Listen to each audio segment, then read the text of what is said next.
আসসালামু আলাইকুম এভরিওয়ান। আজকে আমরা হেঁচি শাকের ভাজির রেসিপি দেখাবো। তো আমি পেঁয়াজ রসুন দিয়ে দিছি আর হলুদ দিয়ে মাছের তৈল দিয়ে শাকটা আজকে ভাজি করব।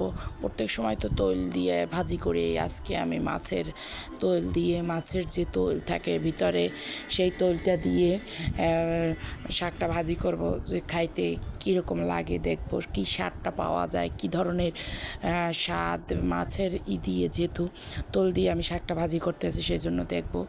তো আমার মনে হয় সিদ্ধ হয়ে গেছে শাকটা, তো আমি এখন উল্টিয়ে নিচ্ছি এবং শাকটাও কীরকম আসে দেখা যাক।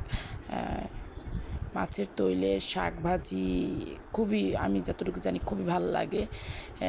তো আমি এখন মিশিয়ে নিচ্ছি মাছের তৈলগুলো আর শাকটা, এবং পেঁয়াজ রসুন মশলাটা সম্পূর্ণ মেশানো হচ্ছে নিচ দিয়া।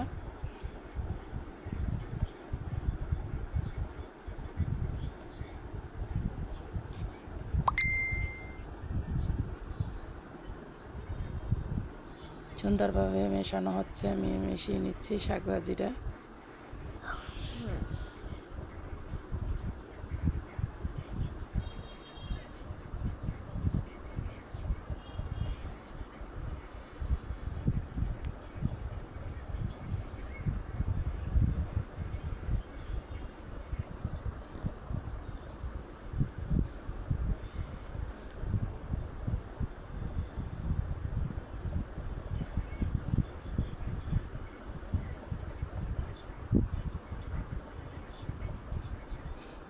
শাকের ন্যাচারাল যে কালারটা ভাজি করলে আসে, আমার সেই কালারটাও হয়ে গেছে, এবং দেখতেও শাকটা ভাজি দেখতেও আমার খুব ভালো লাগছে। এত সুন্দর হেঁচি শাকের ভাজি, যে আসলে কি সব যে কোনো শাকই ভাজি করতে গেলে একটু দেখা যায় যদি একটু তৈলটা একটু কম দেওয়া যায়, তাই শাকটা খাইতেও ভালো লাগে। অতিরিক্ত কোনো কিছুই ভালো না, তৈলাক্ত।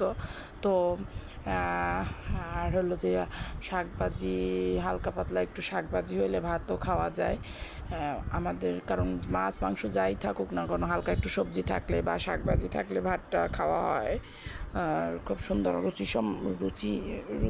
রুচিসম্মত খাবারটা হয়।